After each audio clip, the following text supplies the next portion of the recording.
السلام عليكم ورحمة الله وبركاته حبايبي طلبات الصف الأول الإعدادي، أهلا ومرحبا بكم. معكم مستر محمد جودة. إن شاء الله يا أولاد النهاردة هنحل مع بعض موديل 8، هنحل الامتحان الثامن من ملحق كتاب جيم الأضواء في مادة اللغة الإنجليزية ترم أول منهج جديد، صفحة 87 88 و89.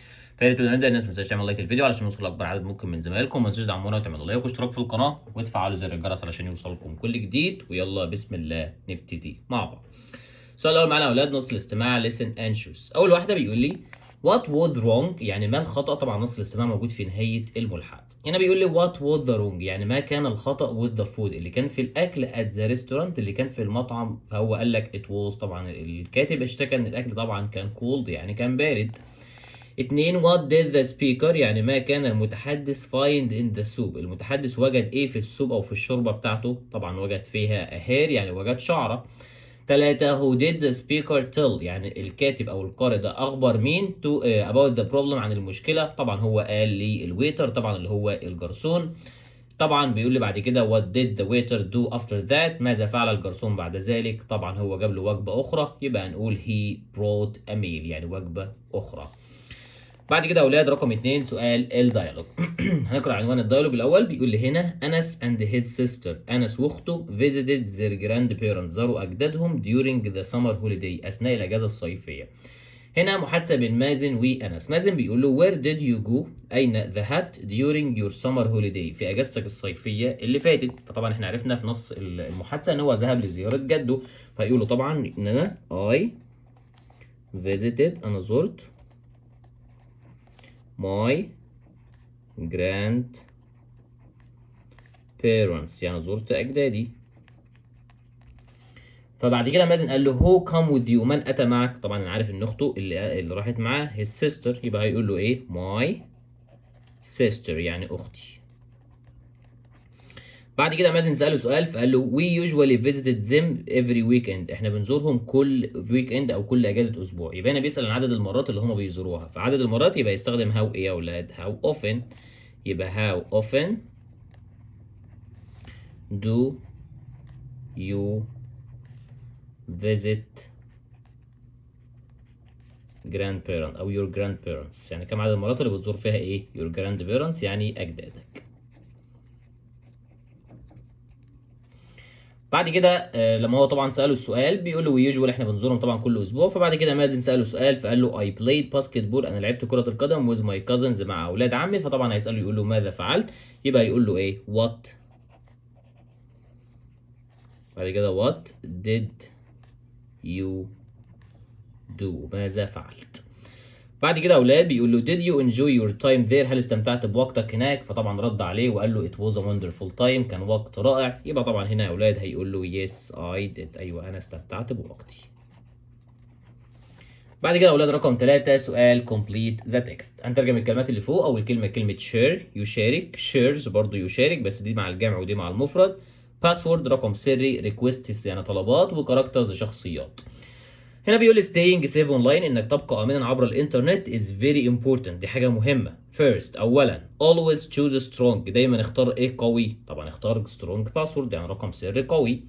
it should be hard، طبعا يعني بيقول لك لازم ان هو يكون صعب to guess، ان هو صعب التخمين يعني. use letters استخدم طبعا حروف، numbers ارقام and special ايه، وطبعا special characters شخصيات مميزه. بعد كده بيقول لي second بعد ذلك think before you post anything، فكر قبل ما تشارك اي حاجه على النت. if you not لو انت ايه something online حاجه على النت لو انت عاوز تشارك. طيب هنا الفاعل يو، يبقى استخدم شير ولا شيرز يا اولاد؟ استخدم طبعا شير لان انا بتكلم مع الجامعه. لو انت حابب تشارك حاجه it's hard to delete it، يعني من الصعب ان تمسحها. third بعد ذلك be careful كن حريص with friend ايه، طبعا with friend requests مع طلبات الصداقه. these are safety rules، دي قواعد الامان for staying safe online، طبعا لكي تبقى امنا عبر الانترنت. يلا بقى نقلب ونشوف الاسئله بتقول ايه. بعد كده يا اولاد نمبر 4 سؤال القطعه. هنا بيقول لي being eco friendly، انك تكون صديق للبيئه means بيعني taking care، انك تاخد بالك او انك تعتني of the environment بالبيئه. and making choice وتعمل اختيارات that help بتساعد على protect انك تحمي our planet الكوكب بتاعنا. بعد كده بيقول لي one simple حاجه بسيطه way to be eco friendly انك تكون صديق للبيئه is by saving energy، عن طريق ان انت تحافظ على الطاقه at home في منزلك. You can do this by turning. انت ممكن تعمل الشيء ده عن طريق of lights، انك تغلق الاضواء when you are not using them، لما انت ما بتستخدمهمش. Another way، طريقة أخرى is by using less water، إنك تستخدم مياه أقل. Take shorter shower، تاخد دش قصير and turn off the tap، وتغلق الحنفيات while brushing your teeth، لما تيجي تغسل أسنانك. Recycling طبعا وإعادة التدوير is also very important، طبعا برضو حاجة مهمة جدا. Instead of، بدلا من ذلك throwing away plastic، طبعا إن ما تنفعش تلقي الكمامة والبيبر والورق and the glass والزجاج. put them، طبعا ضعهم in recycling bin، في سلات إعادة التدوير. so لذلك they can be used again، ممكن تستخدمهم مرة أخرى. walking، طبعا المشي. baking، التنزه. or using public transport، أو تستخدم وسائل النقل العام. instead of، بدلا من driving a car، إنك تقود سيارة. can reduce، ممكن تقلل ال air pollution، تلوث الهواء. planting trees، أيضا زراعة الأشجار and growing your own vegetables، وإنك تزرع الخضروات بتاعتك. are also great، ده أيضا حاجة رائعة. way to help the environment، طبعا دي طرق كلها رائعة للحفاظ على البيئة. بعد كده بيقول لي being eco friendly، إنك تكون صديق للبيئة is about making a small changes، إنك تعمل تغييرات صغيرة in your daily life، في حياتك اليومية that add up to a big difference، كل الحاجات دي بتعمل طبعا اختلاف كبير. طيب نشوف الأسئلة. السؤال الأول بيقول لي what is the main idea of the passage؟ إيه الفكرة الرئيسية للقطعة؟ طبعا القطعة يا أولاد بتتكلم عن كيفية إنك تكون صديق للبيئة، يبقى هنقول العنوان how to be eco friendly، يعني كيف تكون صديق للبيئة. رقم 2 بيقول لي how can you save energy at home؟ كيف تحافظ على الطاقة في منزلك؟ طبعا الإجابة موجودة في القطعة. هنكتب من أول هنا يا أولاد، هنقول طبعا you can من اول هنا. you can do this turning، ممكن تعمل ده turning off lights، انك لما تغلق الاضواء when you are not using them، لما انت مش بتستخدمهم. لحد النقطة دي يبقى هنكتب من اول الجزء ده لحد الجزء ده. بعد كده رقم 3 بيقول لي think of other ways that help reduce pollution، يعني فكر في طرق تانية ممكن طبعا تساعد على تقليل البوليوشن اللي هو التلوث. طبعا ممكن طريقة تقلل التلوث يا اولاد ان احنا we can، نقول طبعا ان احنا نستطيع. plant، ممكن طبعا ان احنا نزرع more trees، الكثير من من الاشجار.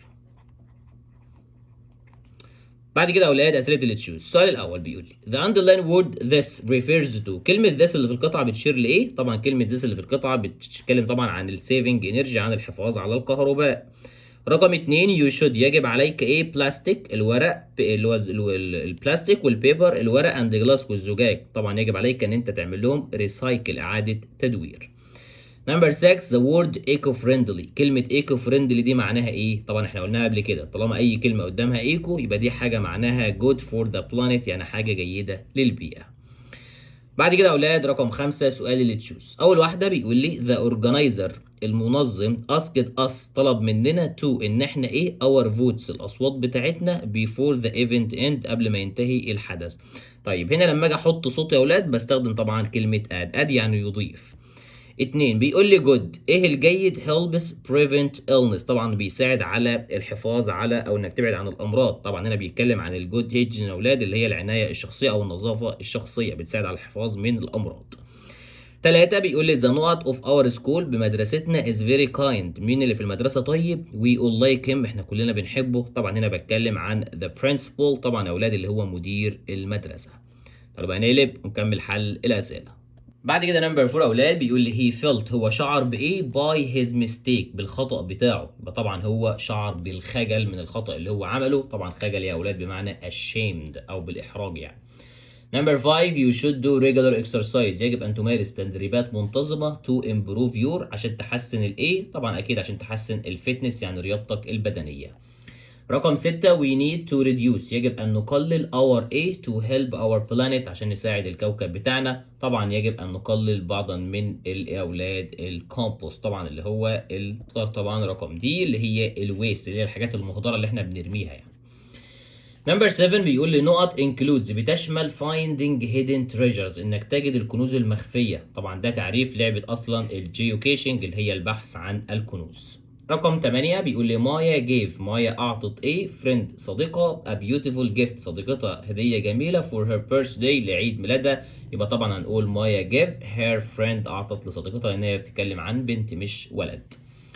نمبر 9 يا اولاد بيقول لي what she doing in the kitchen، ماذا تفعل هي في المطبخ. طبعا جمله في زمن المضارع المستمر لان الفعل متضاف له اي ان جي والفاعل هنا مفرد، يبقى استخدم كلمه اس. نمبر 10 you not add vegetables، تاكل الخضروات. you didn't like them، انت ما بتحبهمش. يبقى طبعا انت لا تاكل الخضروات، انت لا تحبهم، يبقى هنقول you never ate vegetables.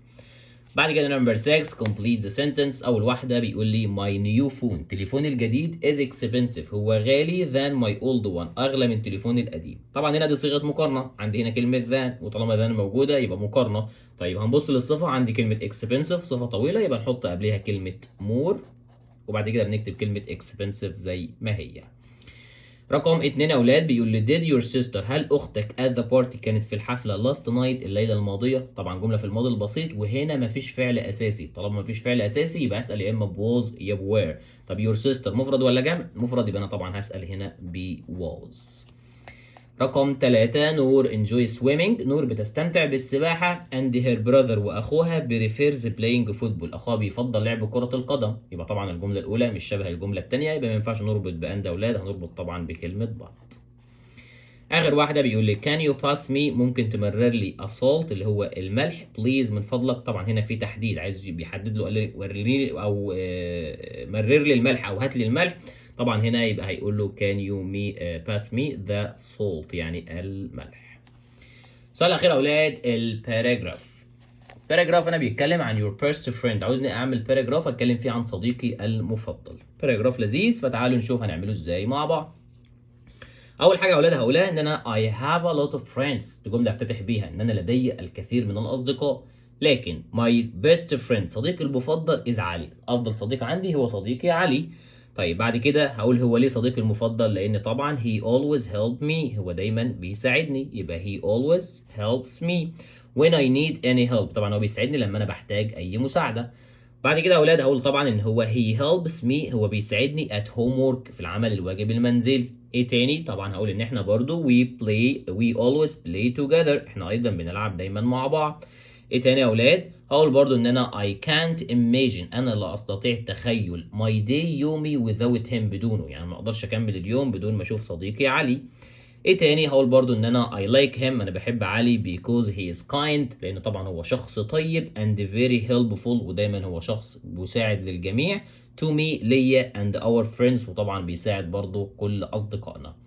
بعد كده هقول طبعا في النهاية ان هو he is a top student our school، طبعا ان هو اشطر طالب في المدرسة عندنا. وبعد كده هقول ان انا I am so proud of him، انا فخور جدا بصديقي علي. كده طبعا يا اولاد يبقى وصلنا لنهايه الفيديو، اتمنى الناس كلها تكون استفادت من الشرح، واتمنى لو في حد استفاد من الشرح ما ينساش يدعمنا ويعمل لايك واشتراك في القناه ويفعل زر الجرس علشان يوصلكم كل جديد. كان معكم مستر محمد جوده، والسلام عليكم ورحمه الله وبركاته.